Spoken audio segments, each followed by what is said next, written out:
En esta segunda clase de evaporación vamos a ver, nos vamos a referir básicamente a cómo son los balances de masa y energía, que en definitiva nos van a dar luces de la eficiencia de la operación de evaporación.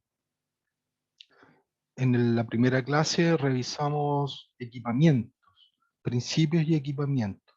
Ahora vamos a ver cálculos de balances de masa y energía.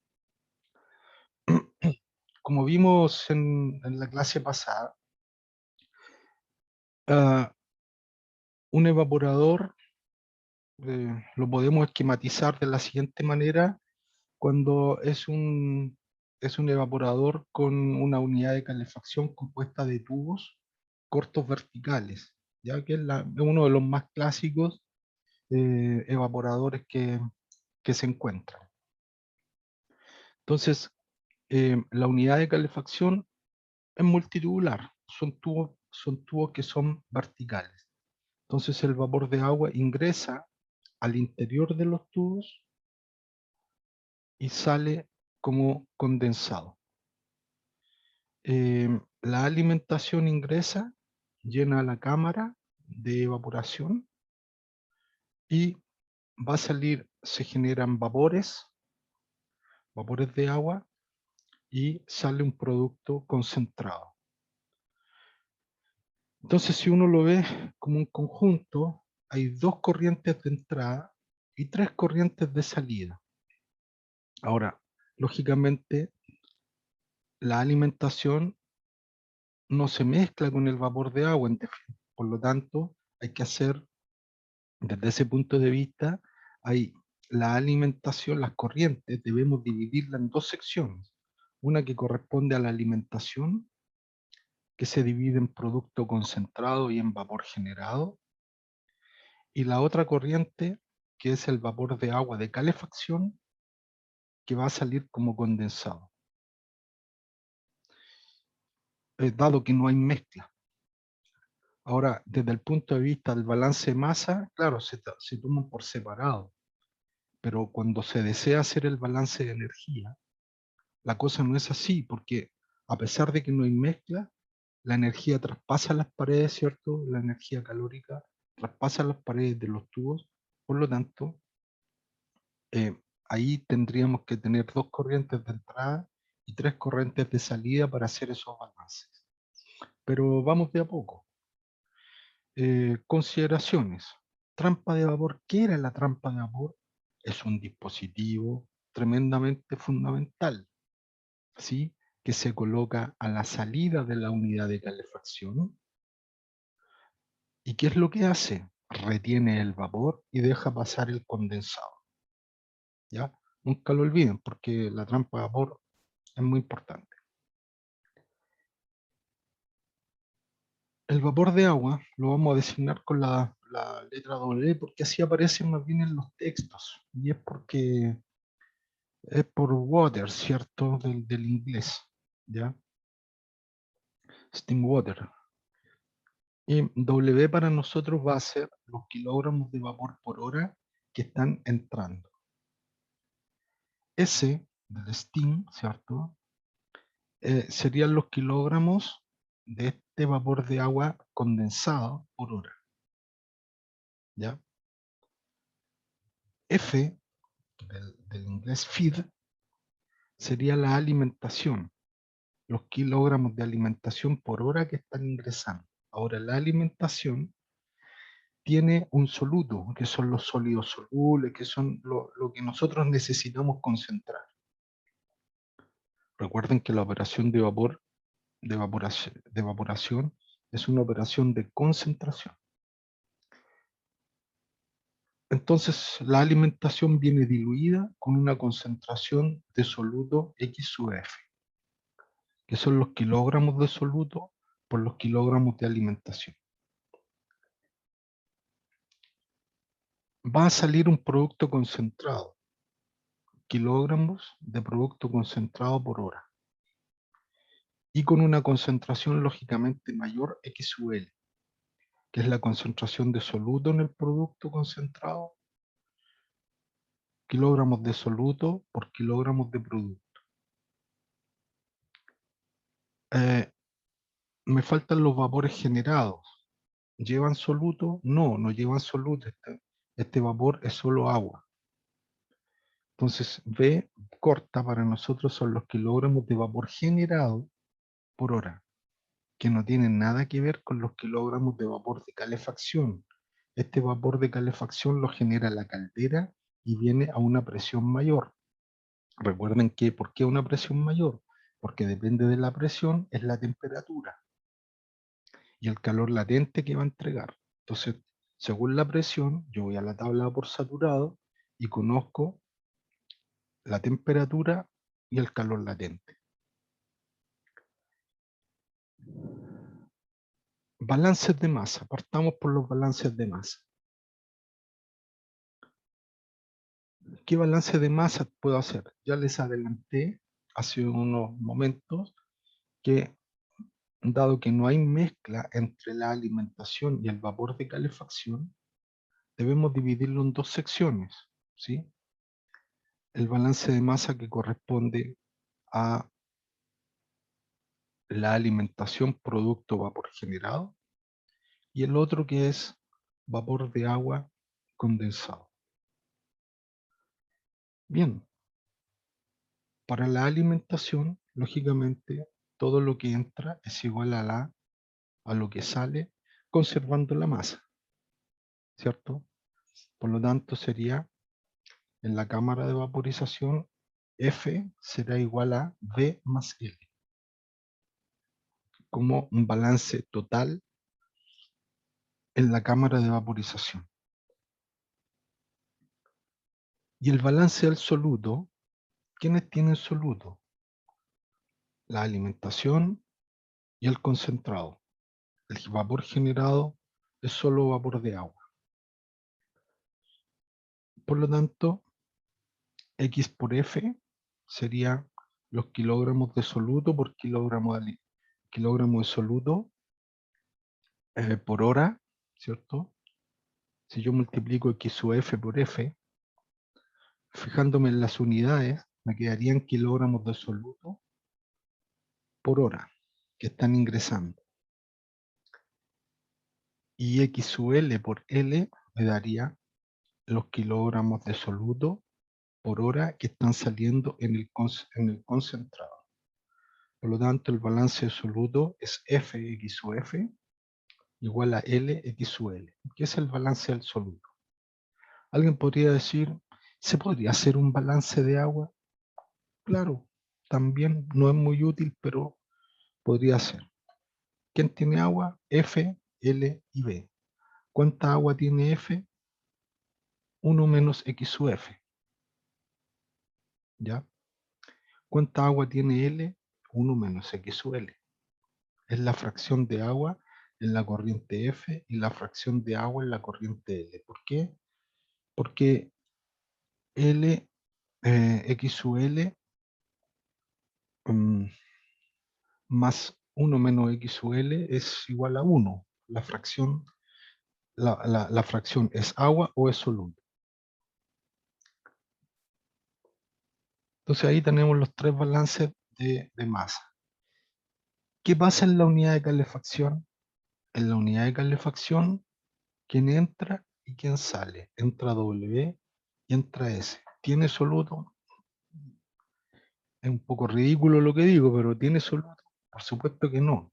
Es solo agua. Agua a vapor, agua líquida. Por lo tanto, es un balance a prueba de niño de primer año.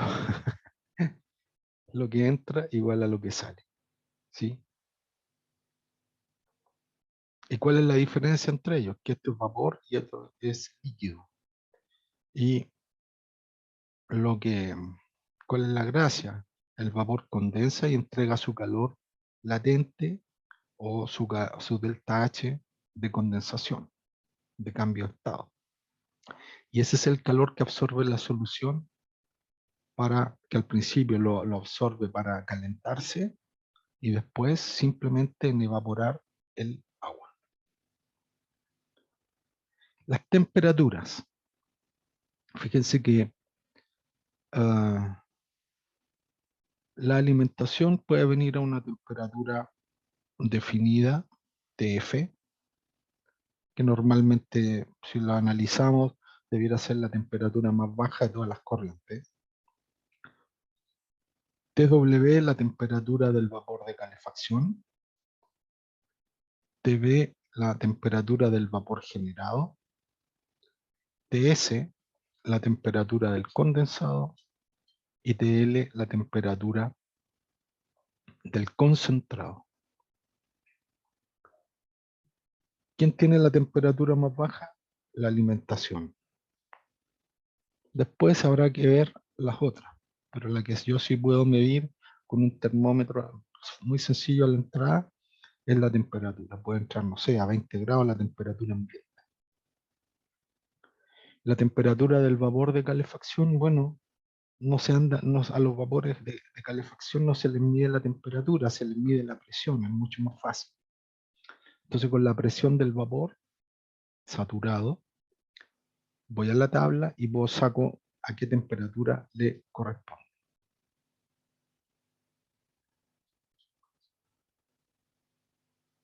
¿Se entendió hasta ahí, por lo menos? ¿Está claro o no? Sí, profe. ¿Sí? ¿Se entiende? Ok. Vamos ahora, listo, clarísimo con los balances de masa. Espero que no haya quedado dudas. Vamos a lo que es el balance de energía. Y para hacer el balance de energía nos vamos a ayudar con la propiedad termodinámica que es la entalpía. La entalpía es el calor que trae una corriente. ¿Y cómo se mide? A partir de una temperatura de referencia, yo digo, este tiene tal calor, este tal calor, este tal calor, este tal calor y este tal calor. Entonces después, los calores que entran menos los calores que salen, ¿sí? Es el calor neto transferido. O dicho de otra forma, los calores de las corrientes que entran deben ser igual a los calores de las corrientes que salen, ¿sí? Porque el calor entregado está incluido dentro de ese balance. Habíamos dicho que descrito las 5 temperaturas. Temperatura de la alimentación, del vapor de calefacción, del vapor generado, la temperatura del condensado y la temperatura del concentrado. Alimentación, vapor de calefacción, vapor generado, condensado del vapor de calefacción y producto concentrado. Si nosotros decimos que la temperatura de la alimentación, como es la más baja del sistema, la tomamos como referencia, ¿ya? Entonces, si lo tomamos desde ese punto de vista, su aporte calórico es 0, porque viene la temperatura de referencia. Es lo más sencillo, porque este cálculo puede ser un poco, no complicado, pero hay que tener mucho cuidado de no equivocarse. Entonces, si hacemos este procedimiento, se simplifica al menos un tercio.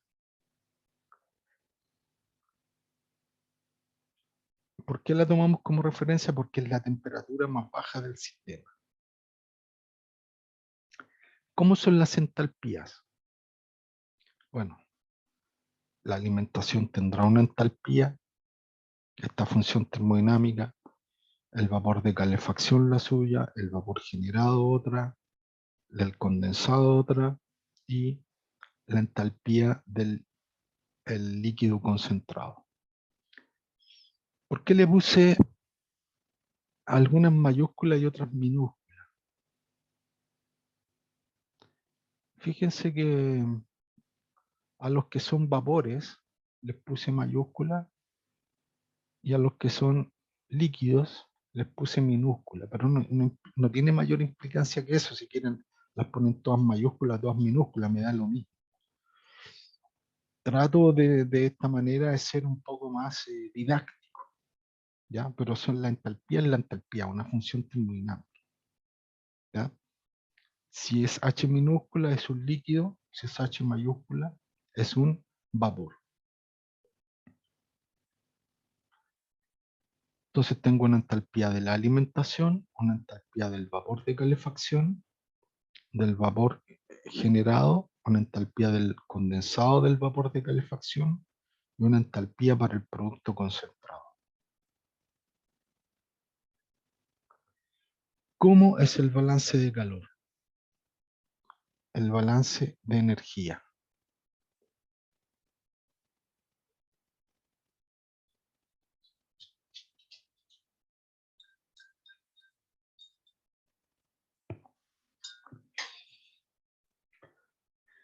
Bueno, la energía que entra es igual a la energía que sale. Por lo tanto, las entalpías de la alimentación más la del vapor de calefacción, que son las energías calóricas que entran, es igual a las energías calóricas de las corrientes de salida de los productos. Del producto concentrado, más el vapor generado, más el condensado. Y cada una de estas tiene su forma de expresar. Bueno, esta relación siempre es válida, al igual que el balance de masa, si es que no hay pérdida de calor sustantiva al ambiente, al exterior, ya sea por convección y o radiación. La alimentación es la masa de alimentación por la entalpía de la alimentación. El calor del vapor saturado de calefacción es la masa por unidad de tiempo del vapor de calefacción por la entalpía del vapor de calefacción. El producto concentrado, la masa por unidad de tiempo de producto concentrado que está saliendo por su entalpía, H sub L. Para el vapor generado, de igual manera, vapor generado por hora por la entalpía del vapor generado. Y el condensado, la masa por unidad de tiempo de condensado por la entalpía de ese condensado.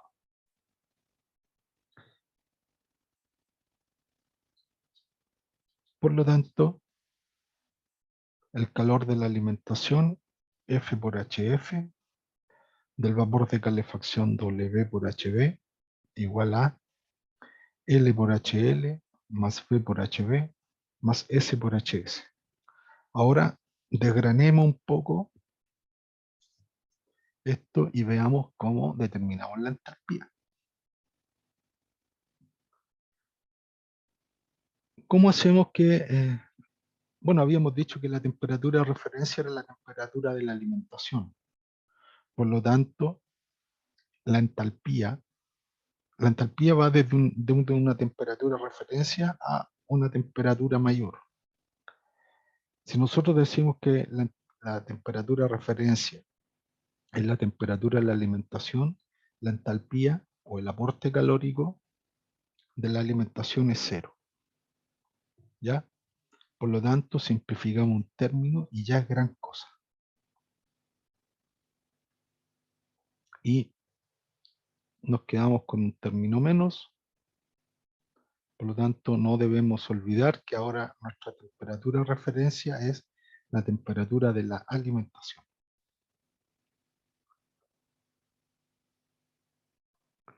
Cada vez que hay un evaporador se va a hablar de un rendimiento. Y el rendimiento es el vapor generado respecto del vapor utilizado. Ya, esto entre paréntesis, así como todavía lo metí aquí entre medio porque lo consideré pertinente, pero no tiene que ver con el balance de calor, ¿ya? Después lo vamos a retomar. En esta ecuación, ¿sí? Tenemos que ver cada uno de los términos, teniendo como temperatura de partida la temperatura de la alimentación. No es que la temperatura de la alimentación sea cero, no, por favor. La temperatura de alimentación es la temperatura de referencia, con lo cual la entalpía se hace cero, ¿ya? Entonces sabemos que por balance de masa sabemos que el, el vapor de calefacción es igual en masa por unidad de tiempo, igual al condensado por unidad de tiempo. Por lo tanto, lo podemos, un poquito de álgebra, traspasamos SHS para este lado, y como S y W son iguales, puedo factorizar por W y me queda que es HW menos S. Entalpía del vapor de calefacción menos entalpía del condensado.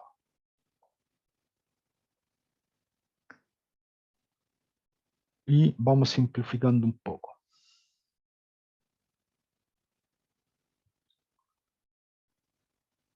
La entalpía del vapor de calefacción menos la entalpía del condensado es igual al calor latente. Si ustedes van a la tabla de vapor saturado y ven las tres últimas columnas, aparece la entalpía del vapor, entalpía del condensado y calor latente. Bueno, es por la diferencia entre entalpías es igual al calor latente. Solamente es el delta H del cambio de estado. Calor latente que entrega el vapor de calefacción. Por lo tanto, esto es W lambda W.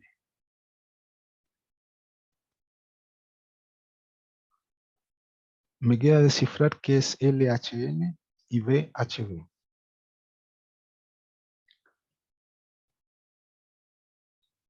LHL, la entalpía, el concentrado es siempre líquido, desde la temperatura de referencia que es alimentación, hasta que sale como concentrado siempre es líquido. Por lo tanto, para determinar la entalpía, ocupamos C sub P, diferencia de temperaturas. La ecuación de calor latente, ¿ya?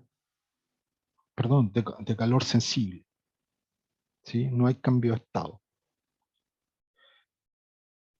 Repito, desde el concentrado es un líquido, se llevó de alimentación, se llevó a concentrado siendo líquido, ¿sí? Por lo tanto, para determinar su calor, lo hacemos con una ecuación de tipo calor sensible, porque no hay cambio de estado. El que cambia de estado es parte del agua, pero aquí simplemente me estoy refiriendo al concentrado, ¿ya? Por lo tanto, ya descifré que el concentrado, el calor del concentrado va entre la temperatura de referencia y la temperatura del concentrado.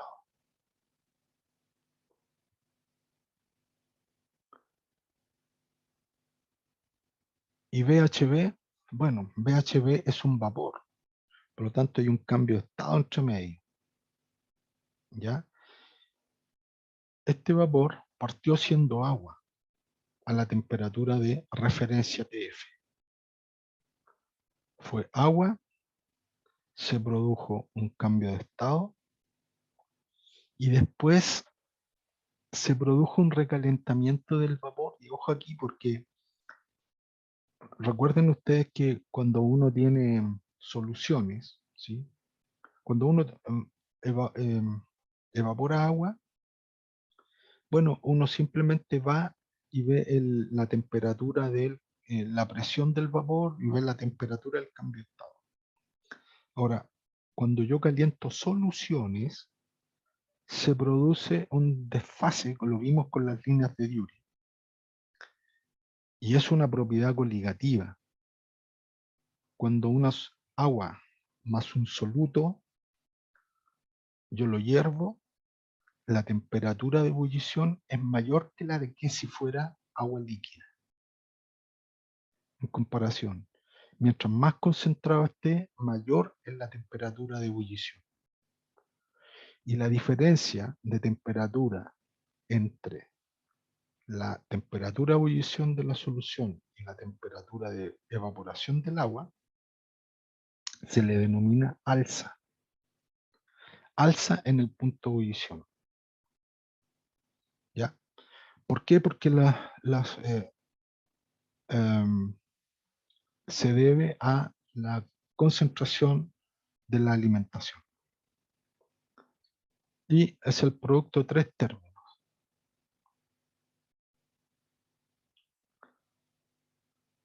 El vapor de la masa por unidad de tiempo del vapor por C sub P del agua líquida, y aquí lo llevé desde la temperatura referencia alimentación a la temperatura del cambio de estado si fuera solamente agua. Se produce el cambio de estado a la temperatura TV, por lo tanto hay un calor latente correspondiente al vapor, y luego hay un recalentamiento del vapor con una ecuación de tipo calor sensible. Son dos calores sensibles y un calor latente. Calor sensible como agua líquida, calor sensible como agua vapor.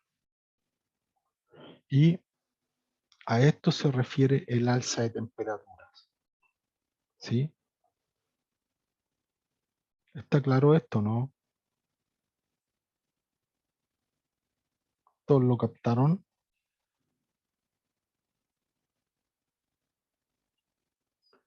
¿O están todos durmiendo? Necesito un poco de retroalimentación, porque si no es como si estuviera hablando la pared que estoy enfrente.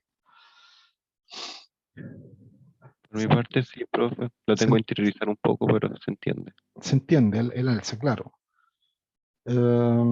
A ver, aquí. Ya, ok, sí se entiende. ¿Ok? Esto denle harta vuelta porque puede ser un poco, al principio, dice, pero ¿cómo esta cosa? Pero piénsenlo bien, y es que por un lado, si yo tengo agua, por decir, a una atmósfera de presión, hierve a 100 grados. Pero si tengo una solución, no va a hervir a 100 grados, va a hervir a una temperatura mayor que los 100 grados. ¿Sí?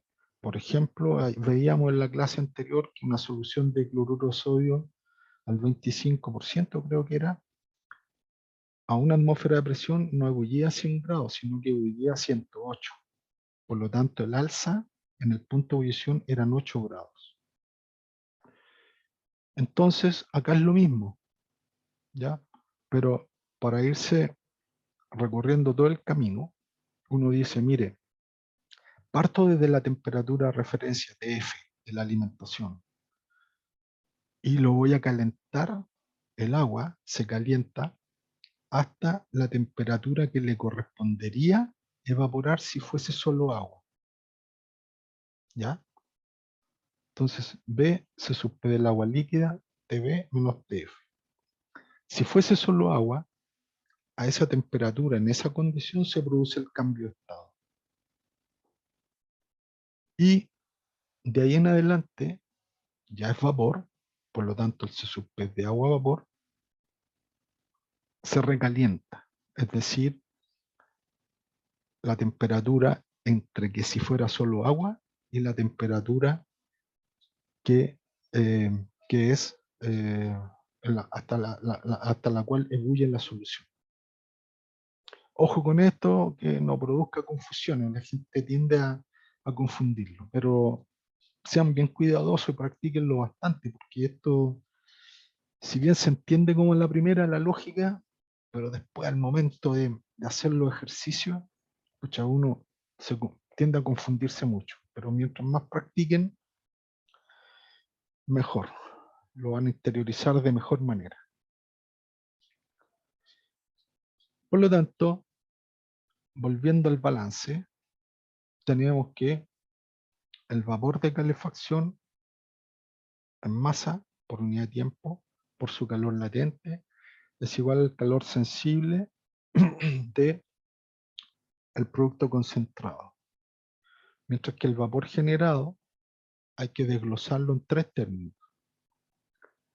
Calor sensible entre la temperatura de referencia y la temperatura de evaporación si fuese solo agua. Cambio de estado a la temperatura y presión y condición si fuese solo agua. Y después el recalentamiento correspondiente al alza. ¿Ok? Y el alza corresponde a la diferencia de temperatura entre la que ebulle la solución y a la temperatura que ebulliría si fuese solo agua. Y esto corresponde a un recalentamiento del vapor. Entonces alguien podría decir, entonces el vapor generado que está saliendo por la parte superior del evaporador no es vapor saturado. Efectivamente, no es vapor saturado, es un vapor recalentado. Está a una temperatura mayor a la que le correspondería si fuese solo, si yo estuviera ebulliendo solo agua. Listo, tengo listo hechos los balances de masa y ahora el balance de energía.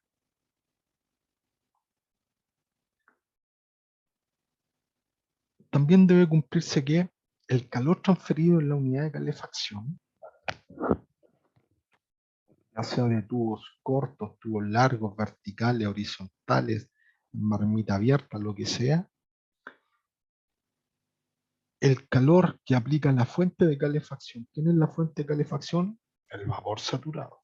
Entonces el vapor que entrega el vapor saturado y que traspasa las paredes de los tubos o de la unidad de calefacción, ese calor entregado es igual a el coeficiente integral de transferencia de calor por el área de la unidad de calefacción por el delta T que tengo a ambos lados de la unidad de calefacción. Y en ese sentido, el delta T sería, por un lado tengo alimentación y por el otro tengo vapor, producto concentrado. Y como les dije, este calor lo entrega el vapor de calefacción, por lo tanto, esto es W lambda W.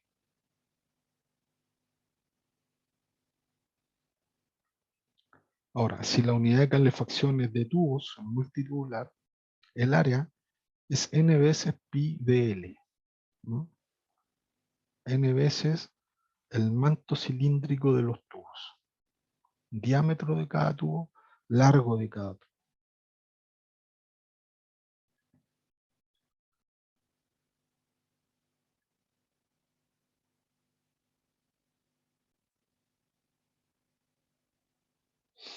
Bueno, esto es lo mismo que ya habíamos dicho, pero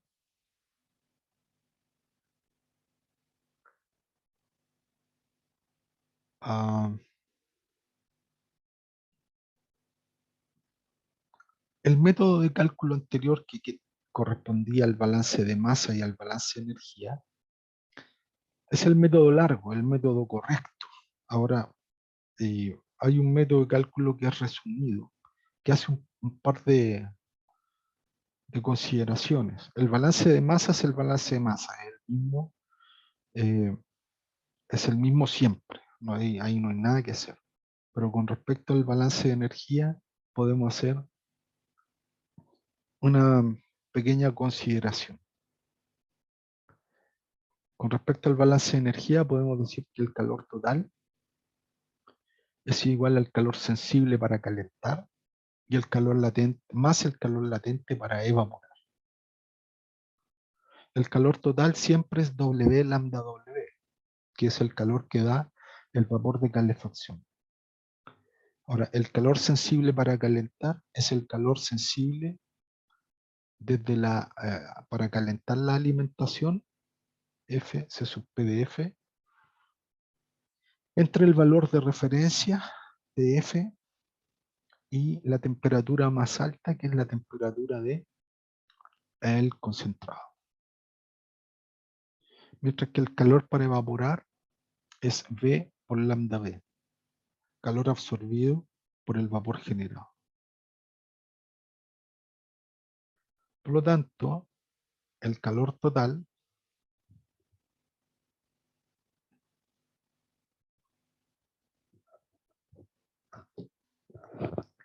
sería calor sensible para calentar la alimentación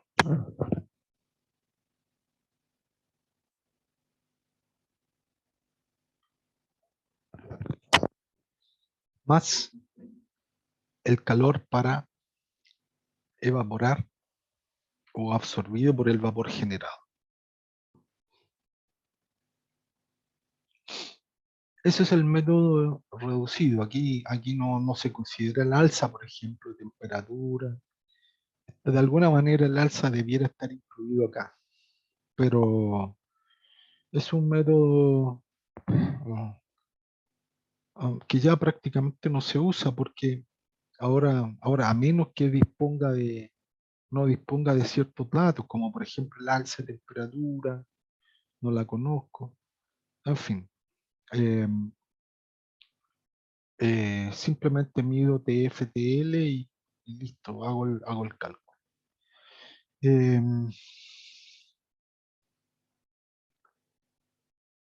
Lo que pasa es que antiguamente, a ver,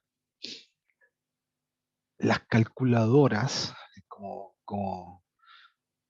antes todos los cálculos se hacían a mano, y hablo desde 60 años atrás, a mano, sí, con lápiz y multiplicando y dividiendo y con tablas de logaritmo y cosas, se hacía todo a mano. Entonces los cálculos eran complejos porque no existían calculadoras. Las calculadoras vienen, no sé, empezaron a hacerse masivas en los años, a fines de los 80, ¿sí?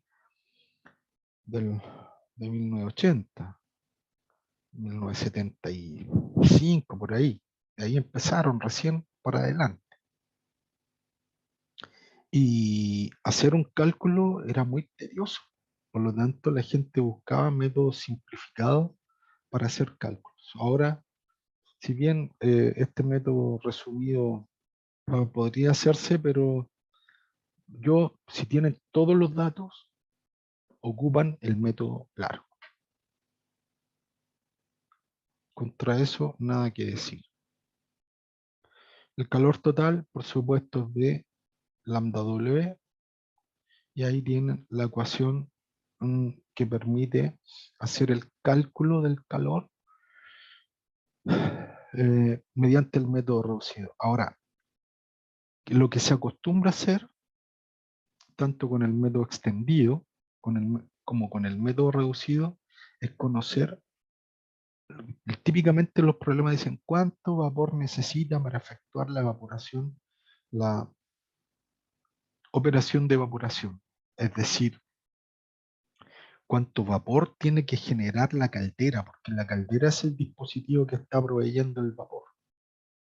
Entonces el maestro calderero, hay que decirle, mire señor, yo necesito que me esté generando, no sé, 20 kilos de vapor por hora. Ah, entonces el señor sabe que regular la caldera para saber y poder suministrar la cantidad de vapor de la presión deseada, ¿cierto? Para que llegue a la unidad de calefacción. Entonces normalmente la incógnita en la ecuación anterior, en esta ecuación, aquí normalmente lo que se pide es la cantidad de vapor de calefacción necesario, ¿sí? Porque los otros términos son relativamente sencillos de medir, ¿ya? Pero este es como el crítico.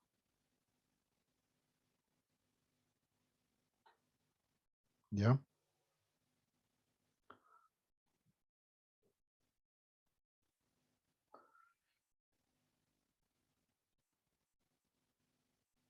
También debe cumplirse la ecuación de capacidad calórica, al igual que antes. Por lo tanto, como ya lo habíamos explicado, si la unidad de calefacción es de tubos, el área de la unidad de calefacción son el número de tubos por su manto cilíndrico, ya sea diámetro interno, externo. Rendimiento del evaporador. El rendimiento del evaporador es un término independiente que me dice cuánto vapor estoy produciendo en masa respecto a cuánto vapor en masa de calefacción estoy utilizando. Mientras más vapor genere con respecto a el vapor utilizado, mayor es el rendimiento del evaporador. Entonces el rendimiento es la masa de vapor generado respecto a la masa de vapor ocupado, ya que es un término independiente. Independiente, pero es un indicador valioso que me da cuenta de la efectividad del proceso de evaporación.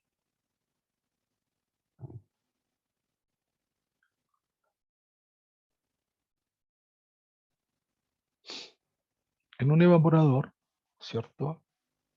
Tenemos el cuerpo del evaporador, como lo habíamos dicho en la primera clase. Tenemos la unidad de calefacción. Teníamos una trampa de vapor que hay que colocar aquí. Y debemos tener un condensador de los vapores, porque los vapores yo no los puedo botar al ambiente, por dos razones. Una, por una cuestión ambiental, de regulación ambiental. Claro que yo no voy a contaminar el aire pues, si le tiro vapor, pero está en la cantidad que puedo producir algún efecto no deseado. Y más que eso, el vapor generado en definitiva puede ser considerado agua destilada. Por lo tanto, los vapores siempre hay que recuperarlos, aunque no los vaya a utilizar, pero es un vapor que hay que recuperar. Y para eso se usa un condensador, un intercambiador de calor multitubular, si es de superficie, o, ah, o es una lluvia líquida de agua fría, si es un condensador de contacto. ¿Ya? Pero la idea es recuperar el vapor como un condensado, que no tiene nada que ver con este condensado, así como este vapor generado no tiene nada que ver con el vapor de calefacción.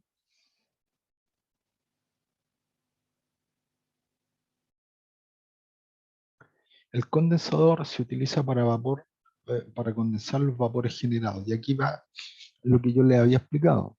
Un condensador de superficie es un intercambiador de calor multitubular, ¿ya? Que vienen los vapores, se encuentran con una superficie fría y condensa. Por fuera puede ser agua de la llave, agua que está más o menos fría, y sale a una temperatura mayor. No hay mezcla entre el vapor generado y el líquido de refrigeración, que es en este caso, si lo hacemos con agua de la llave, que es lo más común, no hay mezcla entre ellos, son corrientes independientes. Solamente se intercambian el calor.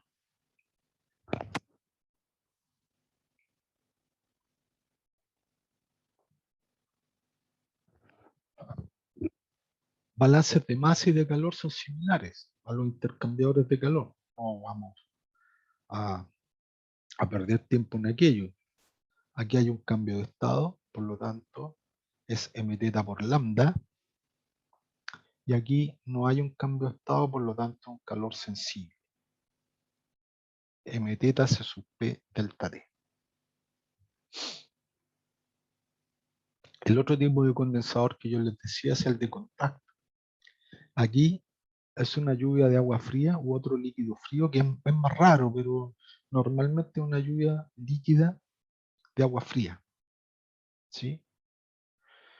¿Por qué lluvia? Porque el agua líquida está dividida en finas gotitas y aumenta la superficie de contacto entre el vapor y el líquido frío. Aquí hay mezcla, ¿sí?, entre los vapores y las gotitas de agua líquida y sale todo como una mezcla de agua líquida. La pata barométrica. La pata barométrica se utiliza en los evaporadores cuando se trabaja a presión reducida, ¿ya? Imaginemos que tenemos el evaporador y le vamos a poner un condensador de contacto. Aquí este condensador es de contacto. Incluso lo podemos hacer más largo, bien largo. Resulta que si yo necesito hacer vacío acá, el vacío, para trabajar a una presión reducida, para generar estos vapores a una temperatura menor, ¿por qué a veces se prefiere trabajar a temperaturas menores o a presiones menores? Porque si el líquido que yo estoy concentrando es un producto termolábil o termosensible o que tiene componentes que se tienden a descomponerse con la temperatura, típico en alimentos, en jugos, por ejemplo, yo no quiero destruir vitaminas, ¿sí?, o proteínas, o no sé, componentes que son termosensibles. Entonces, yo necesito sacar agua, pero tengo productos termosensibles. ¿Qué es lo que hago? Trabajo a una presión reducida. Mientras más baja es la presión, menor es la temperatura, ¿sí? Porque es la temperatura la que daña a los principios activos termolábiles, ¿ya? No la presión, es la temperatura. Entonces, bajo la presión, con lo cual disminuyo la temperatura de trabajo. Bueno, estamos en la pata barométrica, ¿ya? Entendido a que cuando trabajo con presiones reducidas y yo voy a utilizar un condensador de contacto, se va a producir aquí una columna de agua, ¿sí? Una columna de agua líquida.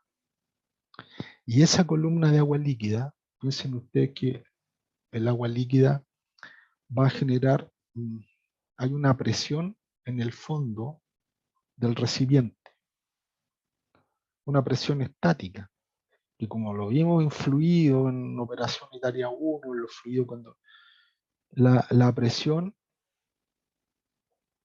es la columna de agua, tiene que ver con la altura y el peso específico del agua líquida. Ahora, como yo acá tengo presión reducida,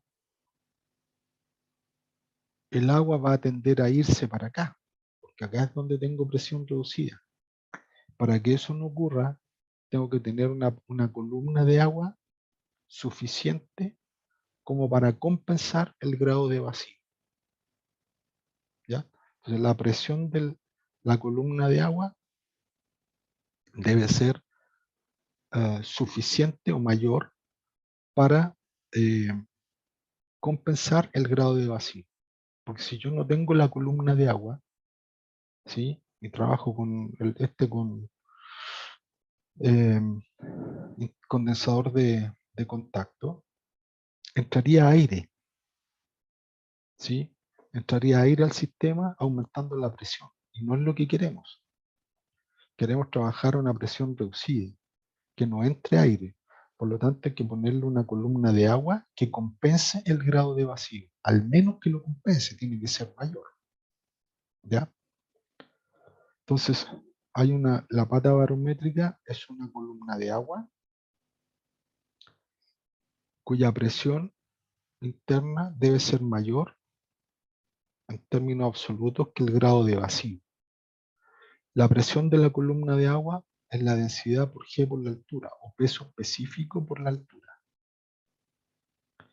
Columna de agua en el condensador de contacto que asegura un grado de vacío en el interior. Por lo tanto, esta columna debe tener una presión mayor que el grado de vacío en términos absolutos.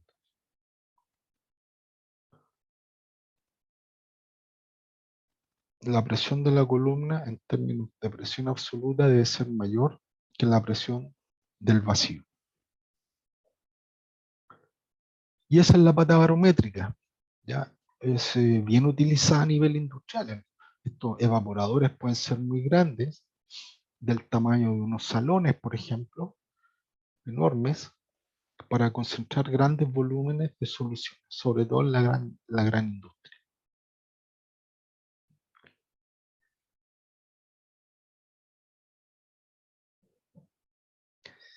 Cuando yo voy a trabajar con un grado de vacío, tengo que tener mucho ojo donde conecto.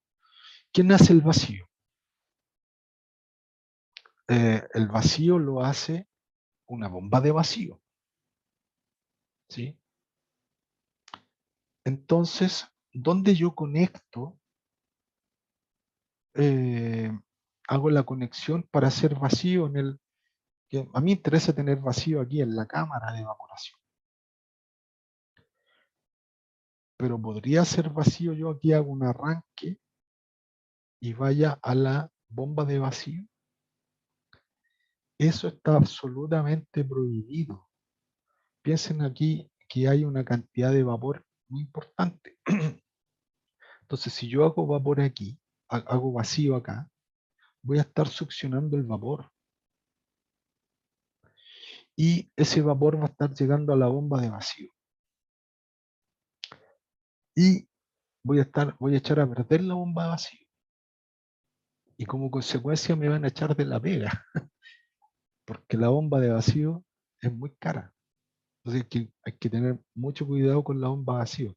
Son muy eficientes, pero son caras. Y hay que cuidarlas. Y a la bomba de vacío no le puede llegar vapor.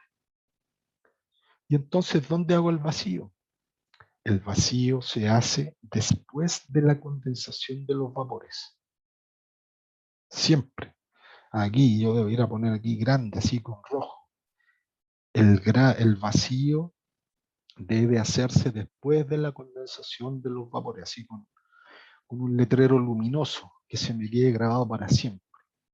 No puedo hacer vacío en la zona de evaporación o donde hayan vapores generados. ¿Por qué? Porque se echa a perder la bomba, simplemente. En la pata barométrica, fíjense que acá está un eyector.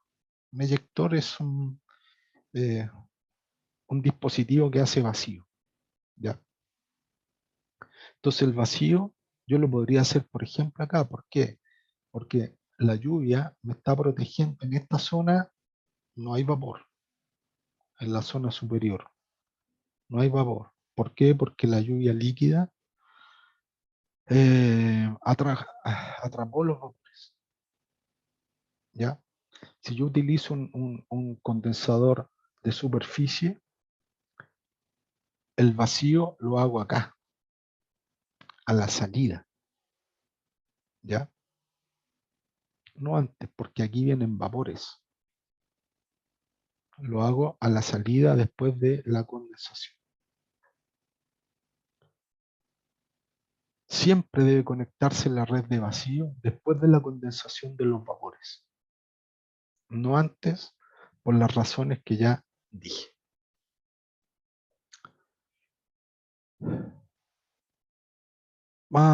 ¿Qué eyector conocen ustedes? La típica trompa de vapor. Trompa de agua, perdón. La trompa de agua se conecta a la llave, ¿cierto?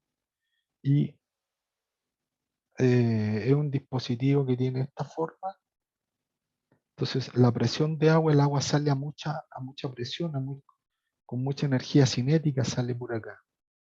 Por lo tanto, como sale tan rápido, en esta zona se genera un vacío, ¿sí? Por el arrastre que genera el chorro de agua.